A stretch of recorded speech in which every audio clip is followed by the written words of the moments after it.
विशालचं मन मोठं आहे की खोटं आहे? विशालचं मन खरंच खूप मोठं आहे. कारण की हे बाहेर दाखवलं गेलेलं नाहीये. पण पावरस औरसवाला जो टास्क होता त्याच्यामध्ये सुद्धा त्यांनी त्याची उमेदवारी मला दिली होती. कारण की तो टास्क मी उमेदवार बनणारच नव्हते. मी तो दीपाली ताईसाठी खेळणार होते.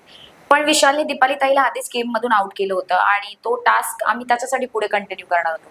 पण त्यांनी मला इम्युनिटीची जास्त गरज आहे कारण मी बॉटम मध्ये आलीये. 2 नॉमिनेशन त्याच्यामुळे त्यांनी स्वतःची उमेदवारी मला दिली. इव्हन संस्कृतीची जी चावी होती जी त्यांनी चोरी केली होती ती सुद्धा तो मला देणार होता फॉर इम्युनिटी. पण मला ती चावी तशी ऍक्सेप्ट नव्हती करायची कारण त्याच्यामध्ये माझे काही कष्ट नव्हते. त्याच्यामुळे मी ती चावी घेतली नाही. सो येस, त्याचं मन खरंच मोठं आहे. विशालचं मन मोठं आहे की खोटं आहे? विशालचं मन खरंच खूप मोठं आहे. कारण की हे बाहेर दाखवलं गेलेलं नाहीये. पण पावरस औरसवाला जो टास्क होता त्याच्यामध्ये सुद्धा त्यांनी त्याची उमेदवारी मला दिली होती. कारण की तो टास्क मी उमेदवार बनणारच नव्हते. मी तो दीपाली ताईसाठी खेळणार होते. पण विशालने दीपाली ताईला आधीच गेम मधून आउट केलं होतं आणि तो टास्क आम्ही त्याच्यासाठी पुढे कंटिन्यू करणार होतो.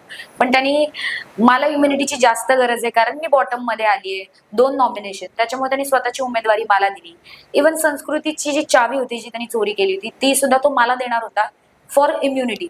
पण मला ती चावी तशी ऍक्सेप्ट नव्हती करायची कारण त्याच्यामध्ये माझे काही कष्ट नव्हते.